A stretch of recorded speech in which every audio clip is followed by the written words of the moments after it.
اب یہاں سے آگے آیت نمبر 59 سے لے کر آگے تک سلسلہ شروع ہو رہا ہے آیت نمبر 137 تک 137 تک، تقریباً یہ 6 رکوع ہیں. اس میں مختلف انبیاء مختلف رسولوں کا تذکرہ آئے گا. اور یہ دیکھیں، اس کو کہتے ہیں سورت کا عمود. یہ ہائی پوائنٹ ہے اس سورت کا. یہ قصے اگر آپ کو یاد ہو، سورہ اعراف جب ہم شروع کر رہے تھے ہم نے بات کی تھی کہ یہاں پر التذکیر بھی ایام اللہ کی بات کی جائے گی، وہ اللہ کے بڑے بڑے دن جس میں کہ قوموں پر عذاب آیا.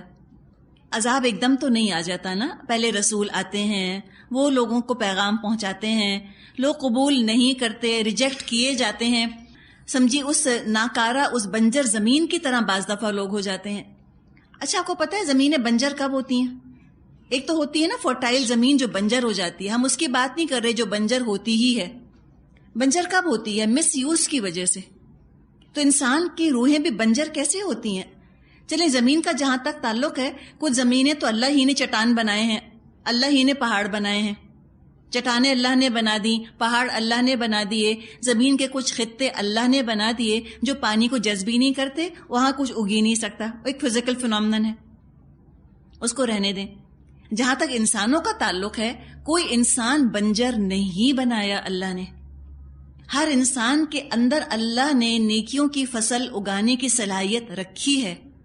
کوئی انسان بنجر نہیں ہے، کسی انسان کی روح بنجر نہیں ہے، اسٹرائل نہیں ہے، انفرٹائل نہیں ہے. کیا ہو جاتا ہے؟ مس یوز کی وجہ سے انسان خود اپنے آپ کو بنجر بنا دیتا ہے، فرٹیلٹی ختم کر دیتا ہے، اسٹرائل کر دیتا ہے اپنے آپ کو، مس یوز کرتا ہے. اور فساد کی وجہ سے زمینیں بنجر ہوتی ہیں، اوور کلٹیویشن، اوور یوز کی وجہ سے. تو گناہوں کے اندر اتنا ملوث ہونا، اتنا حرام کے اندر ملوث ہونا، حرام کروٹ کر دیتا ہے نا انسان کی روح کو. جیسے آپ دیکھیں جو خراب کیمیکلز ہوتے ہیں یہ زمینوں کو خراب کر دیتے ہیں نا، ختم کر دیتے ہیں، پوائزنس کیمیکلز. تو یہ گناہ ایسا ہی پوائزن ہے کہ جو انسان کی روح کو بنجر کر دیتا ہے. پھر نیکیوں کی فصل نہیں اگتی اس کے اندر سے، قوت نمو ختم ہو جاتی ہے انسان کی روح کی، نیکیوں کی فصل ہی نہیں اگتی اس کے اندر سے. تو یہاں پر جو قصہ ہم پڑھیں گے یہاں سے شروع ہو رہا ہے آیت 59 سے آیت 137 تک. تو اس کے ریپرکیشنز بتائے جائیں گے کہ کیا ہوتا ہے جب انسانوں کی روحیں بنجر ہوتی ہیں. پوری پوری قومیں ایسی بنجر ہو جاتی ہیں، کتنی بھی وحی کی بارش ان پر برسے، کوئی کتنا بھی خیر کا بیج ان کے اندر بونا چاہے، وہ خیر کو قبول ہی نہیں کرتی. ایک دو فرد نہیں، پوری پوری قومیں ایسی بنجر ہو جاتی ہیں. اور ان کے ساتھ اللہ کا کیا معاملہ ہوتا ہے اس کا ذکر یہاں آئے گا. قصہ شروع ہو رہا ہے نوح علیہ السلام کا آیت نمبر 59 سے. فرمایا لقد ارسلنا نوحا الى قومه فقال يا قوم اعبدوا الله ما لكم من اله غيره انی اخاف علیکم عذاب یوم عظیم. ہم نے نوح علیہ السلام کو اس کی قوم کی طرف بھیجا. اس نے کہا اے برادران قوم، اللہ کی بندگی کرو، اس کے سوا تمہارا کوئی معبود نہیں، میں تمہارے حق میں ایک ہولناک دن کے عذاب سے ڈرتا ہوں. نوح علیہ السلام کا زمانہ، اس کے بارے میں مختلف اقوال ہمیں ملیں گے، اس لیے کہ پری ہسٹورک دور کی بات کی جا رہی ہے. تو لہٰذا ٹائم فریم کا اندازہ لگانا آسان کام نہیں ہے.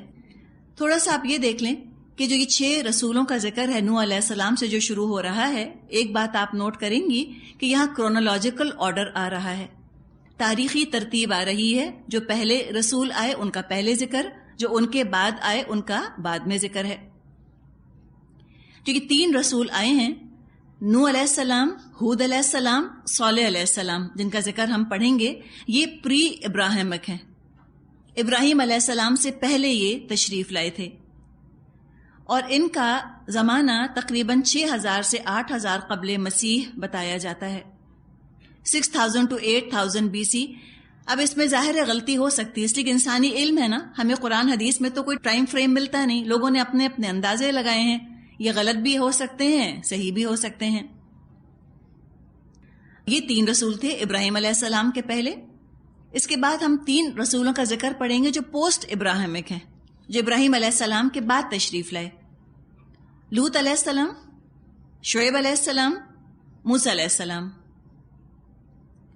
ان سب کی بنیادی دعوت یہی ہے جو ہم نے یہاں پڑھی، یا قوم اعبدوا اللہ ما لکم من الہ غیرہ. ایک تو یا قوم کا لفظ دیکھیں، تمام رسول خاص اسپیسیفک قوم کی طرف بھیجے گئے، ساری انسانیت کی طرف نہیں بھیجے گئے. ہر رسول کی دعوت قومی سطح پر تھی، نیشنل لیول پر تھی، جبکہ نبی اکرم صلی اللہ علیہ وسلم میں آپ کو خطاب ملے گا یا ایھا الناس، اے لوگو، یا ایھا الذین آمنو، اے لوگو جو ایمان لے آئے ہو. تو نبی اکرم صلی اللہ علیہ وسلم کی دعوت قومی سطح پر نہیں تھی، بین الاقوامی سطح پر تھی، انٹرنیشنل لیول پر تھی. تمام رسولوں کی دعوت جغرافیائی حدود کے اندر تھی، اس کی جغرافیکل لمٹس تھیں، وہ ایک وقت تک محدود تھی. ان کی دعوت جغرافیکل لمٹس بھی تھیں، ٹائم لمٹس بھی تھیں. ان کی تعلیمات ٹائم باؤنڈ تھیں، جبکہ نبی اکرم صلی اللہ علیہ وسلم کی دعوت نہ جغرافیائی حدود کے اندر ہے اور نہ کسی خاص وقت میں محدود ہے، نہ کسی خاص زمانے میں محدود. اسی کوئی جغرافیکل لمیٹیشنز نہیں ہیں نبی اکرم صلی اللہ علیہ وسلم کی دعوت کی. پوری دنیا کے لوگوں کے لیے وہ دعوت ہے اور ہر زمانے کے لیے دعوت ہے. قیامت تک کے لیے نبی اکرم صلی اللہ علیہ وسلم کی دعوت ہے. تو آپ کو رسولوں کی دعوت میں یا قومی کا خطاب ملے گا. یہ ایک فرق آپ دیکھیں گی اللہ کے رسول کی دعوت میں اور پچھلے رسولوں کی دعوت میں. اس کے بعد جو بات بیان کی گئی، اعبدوا اللہ، اللہ کی عبادت کرو، ما لکم من الہ غیرہ، یہ دعوت مشترک ہے، کامن ہے. یہ توحید کی دعوت ہے. تمام گمراہیوں اور گناہوں کی جڑ اور بنیاد دراصل ہمیشہ سے شرک رہا. جو پری ابراہمک رسول ہیں، جو ابراہیم علیہ السلام سے پہلے کا زمانہ ہے، نوح علیہ السلام، ہود علیہ السلام، صالح علیہ السلام کا زمانہ، اس میں انسانی تمدن، انسانی کلچر ابھی بالکل پریمیٹو تھا، ارتقاء پذیر تھا، ایوالو ہو رہا تھا. اس زمانے میں گمراہی کی صرف جڑ قائم ہوئی تھی، یعنی انسانوں میں جس برائی کا آغاز ہوا تھا وہ شرک کی برائی تھی. کسی اور قسم کی اخلاقی برائی ان میں ابھی پیدا نہیں ہوئی تھی. تو ان تین رسولوں کا جب ذکر ہم پڑھیں گے تو آپ نوٹ کریں گی کہ ان کو شرک سے نجات دلوانے کی کوشش کی گئی ہے. اور شرک پیدا ہوا سب سے پہلے قوم نوح میں، اس سے پہلے شرک نہیں تھا. اچھا، ابراہیم علیہ السلام کے بعد کے جو رسولوں کا ہم ذکر پڑھیں گے اس میں آپ کو یاد ہوگا ابراہیم علیہ السلام کا ذکر جب ہم نے پڑھا تھا سورہ انعام میں تو آپ کو بتایا تھا نا کہ جس جگہ وہ رہتے تھے وہ بہت ایڈوانسڈ نیشن تھا، ترقی یافتہ قوم تھی. ان کا تمدن، ان کا کلچر، ان کی تہذیب، ثقافت، ہر چیز بہت ترقی یافتہ تھی. تو ابراہیم علیہ السلام سے تہذیب، تمدن، ثقافت کی ترقی شروع ہو چکی تھی. ان چیزوں میں ارتقاء شروع ہو چکا تھا، یہ ایوالو ہو رہے تھے تیزی کے ساتھ. اب کیا ہوا کہ جب تہذیب اور تمدن نے ترقی کی اور بنیاد میں شرک موجود تھا، تو شرک کی بنیاد پر جو کلچر، جو تہذیب، جو تمدن وجود میں آیا، ان سب کے اندر شرک پایا جاتا تھا. یہ نیچرل ہے. جو شرک کا کلچر ہوگا، جو اس کی رسومات ہوں گی، جو اس کی سوچ ہوگی، جو تہذیب ہوگی، اس سب کے اندر شرک پایا جائے گا نا. جیسے مثال کے طور پہ آپ دیکھیں، انسان کی ابتدا ہوتی ہے نا، کنسیپشن جب ہوتا ہے انسان کا ابتدا ہوتی ہے، اور اس کے اندر کیا جو سیل ہوتا ہے اس کے اندر کروموزومز ہوتے ہیں، جینز ہوتی ہیں. تو جب انسان ڈیولپ ہوتا ہے تو اس کے ہر سیل کے اندر وہی جینز تو ہوتی ہیں نا، جینز تو نہیں چینج ہو جاتی. تو یوں سمجھیں اسی طرح شرک کا معاملہ ہے. ابتدا شرک سے ہوتی ہے تو جو چیز وجود میں آتی ہے وہ شرک ہی لیے ہوئے ہوتی ہے. تو آگے جب مختلف قومیں بنی ابراہیم علیہ السلام کے بعد، ان کے اندر یہ جڑ موجود تھی شرک کی. اسی شرک کی جڑ سے پھر مختلف برائیاں وجود میں آئیں، معاشرتی فساد وجود میں آیا، سوشل ڈس آرڈر. قوم لوط میں ہم یہ معاملہ دیکھیں گے، گھریلو سکون برباد ہوا، ان کا امن برباد ہو گیا، سیکشل پرورژن آ گیا تھا قوم لوط میں. کب آیا؟ جب شرک موجود تھا. شرک موجود ہوگا تو یہ پروورژن ہوگا، شرک نہیں ہوگا یہ پروورژن نہیں آئے گا، یہ بگاڑ نہیں پیدا ہوگا، فساد نہیں آئے گا. اس کے بعد آگے قوم شعیب کا ذکر آئے گا، شعیب علیہ السلام. وہاں معاشی فساد پیدا ہوا، اکنامک ڈس آرڈر، ناپ تول میں انہوں نے کمی کی، چوری ڈاکہ کرنے لگ گئے، چوریاں کرنے لگے، ڈاکے ڈالنے لگے، فساد پیدا ہو گیا. پھر موسیٰ علیہ السلام کے ضمن میں فرعون کا ذکر آئے گا. یہ سیاسی فساد پیدا ہوا، پولیٹیکل ریپریشن، پولیٹیکل سپریشن. تو اس طرح اصل چیز کیا ہے؟ جڑ. جب جڑ بگڑ جاتی ہے تو فساد ہی فساد ہے. آج دنیا میں جو ہمیں اتنا فساد نظر آتا ہے، اور یہ تینوں طرح کے فساد آج ہم دیکھ رہے ہیں دنیا میں، سوشل ڈس آرڈر بھی ہے، اکنامک ڈس آرڈر بھی ہے، اور پولیٹیکل ڈس آرڈر بھی ہے. تینوں چیزیں، معاشی فساد ہے، معاشرتی فساد ہے، سیاسی فساد ہے. اس کی جڑ میں کیا ہے؟ شرک. تو لہذا شرک ہی کو نگیٹ کیا رسولوں نے ہمیشہ. نوح علیہ السلام نے بھی اپنی قوم سے کہا کہ دیکھو، تم اللہ کی عبادت کرو اور دوسرے معبود مت بناؤ. اگر تم نے یہ کام کیا تو میں ڈرتا ہوں کہیں تم پر ایک بڑے دن کا عذاب نہ آ جائے. مفسرین کا خیال ہے کہ آدم علیہ السلام اور نوح علیہ السلام میں 10 صدیوں کا فرق ہے، تقریباً 1000 سال کا. واللہ عالم، ہم نہیں کہہ سکتے کتنا ہے، اندازہ ہے یہ. پہلی دفعہ شرک اس قوم میں پیدا ہوا. آدم علیہ السلام سے لے کر نوح علیہ السلام کے زمانے تک انسانیت جو ہے وہ ابھی دنیا کے تھوڑے سے علاقے پر محدود تھی. پوری دنیا میں آل اوور دا گلوب انسان نہیں پھیلے تھے. اور یہ جگہ جہاں قوم نوح آباد تھی عراق کا علاقہ ہے، ٹائگرس اور یوفریٹس، دریائے دجلہ اور دریائے فرات کے درمیان کا علاقہ. انہوں نے سب سے پہلے شرک شروع کیا. اور شروع کیسے ہوا؟ شرک کی ابتدا کیسے ہوئی؟ شرک کی ابتدا ہمیشہ محبت اور تعظیم میں غلوف کرنے سے ہوئی. شرک کی ابتدا ہوتی ہی محبت اور تعظیم میں غلوف کرنے کی وجہ سے ہے. اور آبا پرستی سے شرک کی ابتدا ہوتی ہے، اینسیسٹر ورشپ. قوم نوح میں اسی طرح شرک کی ابتدا ہوئی. کچھ ان کے نیک بزرگ تھے، یغوث، یعوق، ود، نصر، سواع، یہ ان کے قوم کے نیک لوگ تھے. جب ان کا انتقال ہو گیا، ان کی محبت میں قوم نوح نے غلوف شروع کر دیا اور وہ شرک میں ملوث ہو گئے. تو نوح علیہ السلام نے اس چیز سے ان کو روکا. آیت نمبر 60 کیا جواب دیا؟ قوم نے فرمایا قال الملأ من قومه انا لنراك في ضلال مبين. اس کی قوم کے سرداروں نے جواب دیا، ہم کو تو یہ نظر آتا ہے کہ تم صریح گمراہی میں مبتلا ہو. ملأ میم لام حمزہ مادہ ہے، اس کا مطلب ہوتا ہے بھر دینا، to fill up some thing. دراصل معاشرے کے جو بڑے لوگ ہوتے ہیں وہ جس مجلس جس محفل میں جاتے ہیں اس مجلس پر چھا جاتے ہیں. ان کے سامنے کوئی اور اہمیت نہیں پا سکتا. ان کا روب ہوتا ہے لوگوں کے اوپر. لوگوں کے دل سرداروں کے روب سے بھر جاتے ہیں، اس لیے شاید ان کو ملا کہا جاتا ہو. تو جو سردار تھے، جو لیڈرز تھے ان کی قوم کے، انہوں نے کہا نوح علیہ السلام سے کہ ہم تو تمہیں گمراہی میں دیکھتے ہیں. ہمیشہ سے قوموں نے سب سے پہلے رسولوں کی ذات پر حملہ کیا، کیریکٹر اسیسینیشن کیا ان کا، تاکہ ان کے اعتماد کو مجروح کر دیں، کانفیڈنس کو شیٹر کر دیں.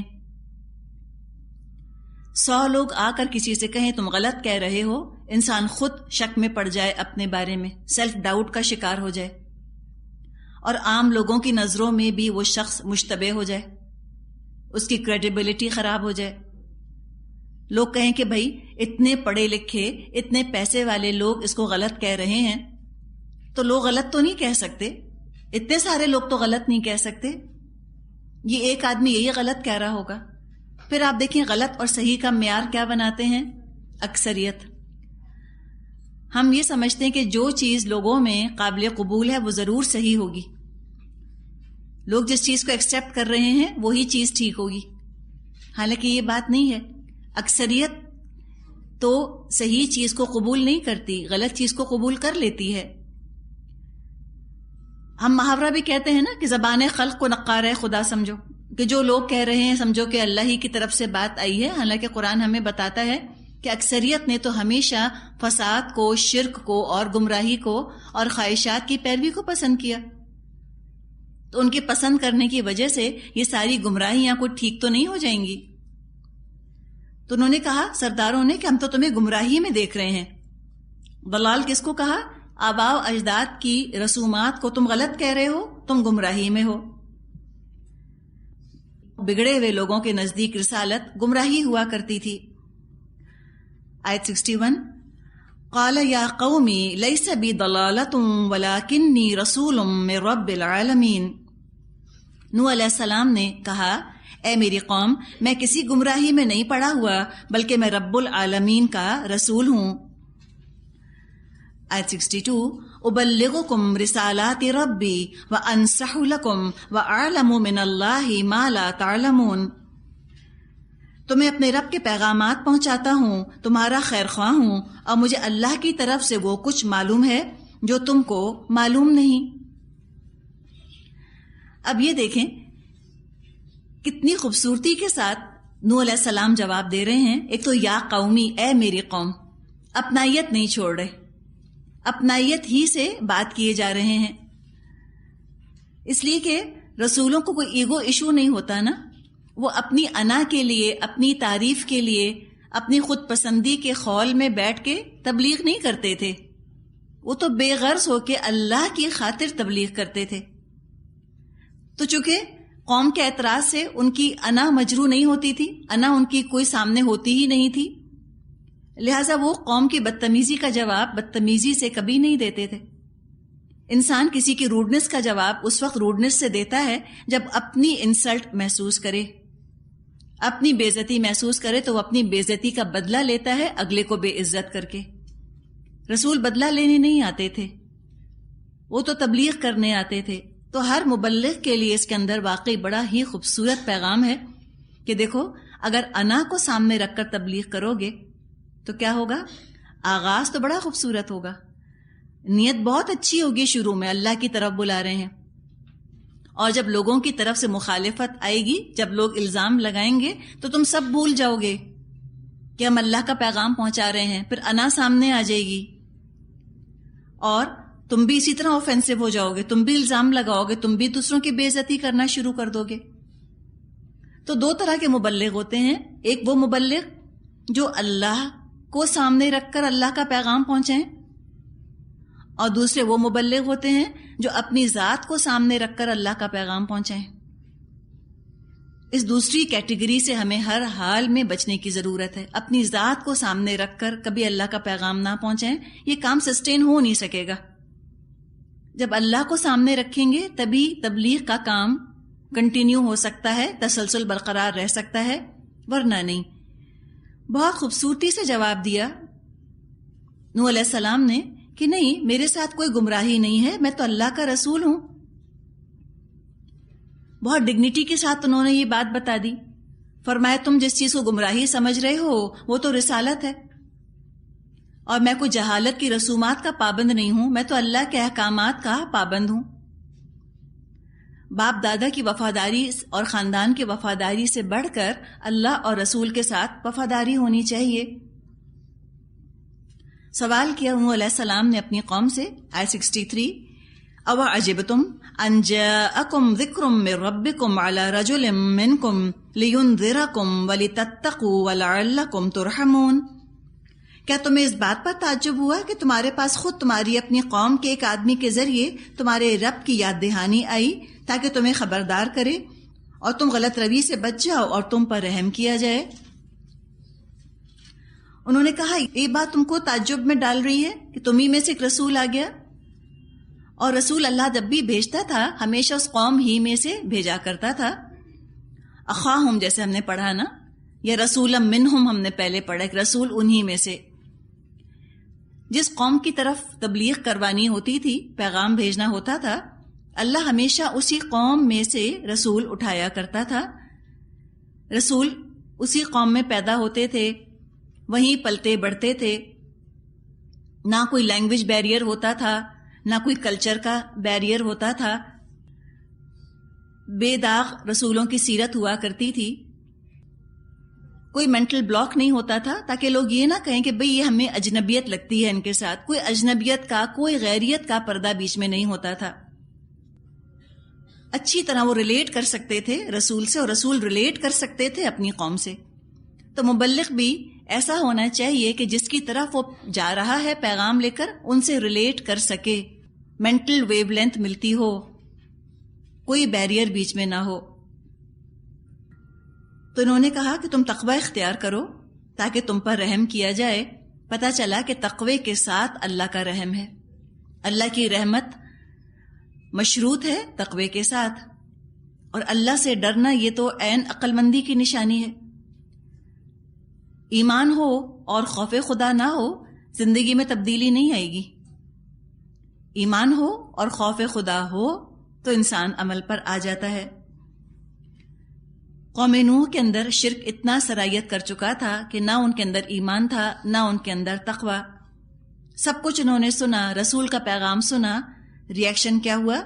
فرمایا آیت 64، فَكَذَّبُوهُ، تو انہوں نے اس کو جھٹلا دیا، فَأَنْجَيْنَاهُ وَالَّذِينَ مَعَهُ فِي الْفُلْكِ وَأَغْرَقْنَا الَّذِينَ كَذَّبُوا بِآيَاتِنَا، مگر انہوں نے اس کو جھٹلا دیا، آخر کار ہم نے اسے اور اس کے ساتھیوں کو ایک کشتی میں نجات دی اور ان لوگوں کو ڈبو دیا جنہوں نے ہماری آیات کو جھٹلایا تھا۔ انہم کانوا قوما عمین، یقیناً وہ اندھے لوگ تھے۔ تو یہ آنکھوں کے اندھے پن کی بات نہیں، دل کے اندھے پن کی بات ہے۔ سورہ حج میں اللہ تعالیٰ نے فرمایا ہے وَلَا تَعْمَ الْأَبْصَارُ وَلَكِنْ تَعْمَ الْقُلُوبُ الَّتِي فِي الصُّدُورِ، آنکھیں اندھی نہیں ہوتی، وہ دل اندھے ہو جاتے ہیں جو سینوں میں ہیں۔ رسول کے مشورے کے مقابلے میں، اللہ کی پسند کے مقابلے میں اپنی پسند، لوگوں کے مشورے زیادہ جب پیارے ہو جاتے ہیں تو دل اندھے ہو جاتے ہیں۔ وہ سارے کے سارے ختم کر دیے گئے، اللہ نے بھی اٹھا کر ان کو غرق کر دیا۔ اس کے بعد دوسری قوم آ کر بسی،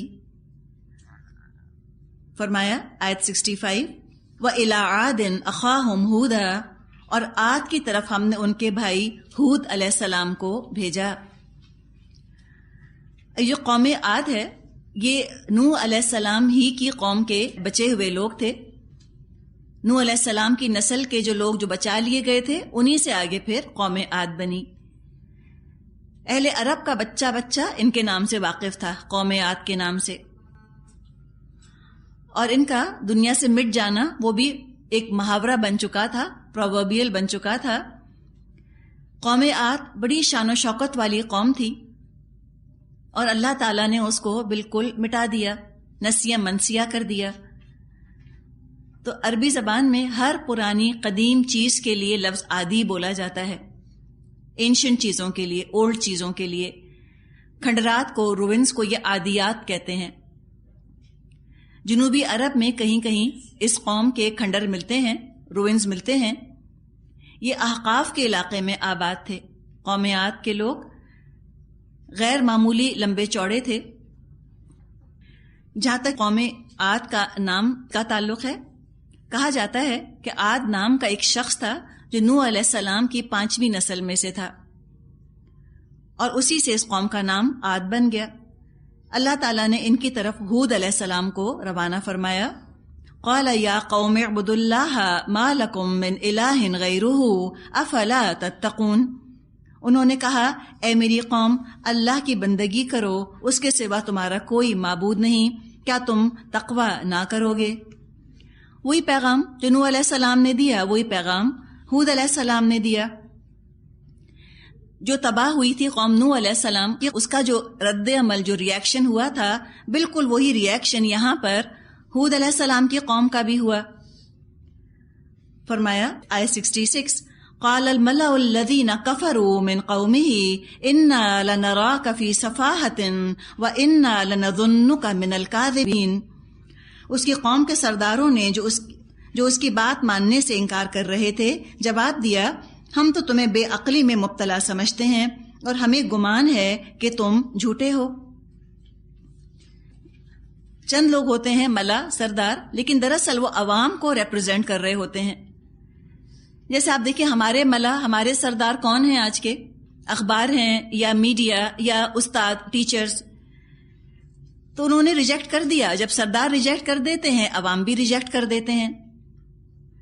انہوں نے کہا کہ ہمیں تم کس عذاب سے ڈرا رہے ہو؟ تم ترقی ہماری دیکھو، کیا ہماری ترقی ہے؟ کیا ہماری شان و شوکت ہے؟ اور تم کہتے ہو ہم گمراہی میں ہیں. اگر ہم گمراہ ہوتے تو ہم ترقی تھوڑی پا رہے ہوتے. یہ بھی ایک عام مغالطہ لوگوں کو رہا کہ ترقی یافتہ قومیں اللہ کو بہت پسند ہوتی ہیں اور وہ ہدایت پر ہوتی ہیں، اس لیے ترقی پا رہی ہوتی ہیں.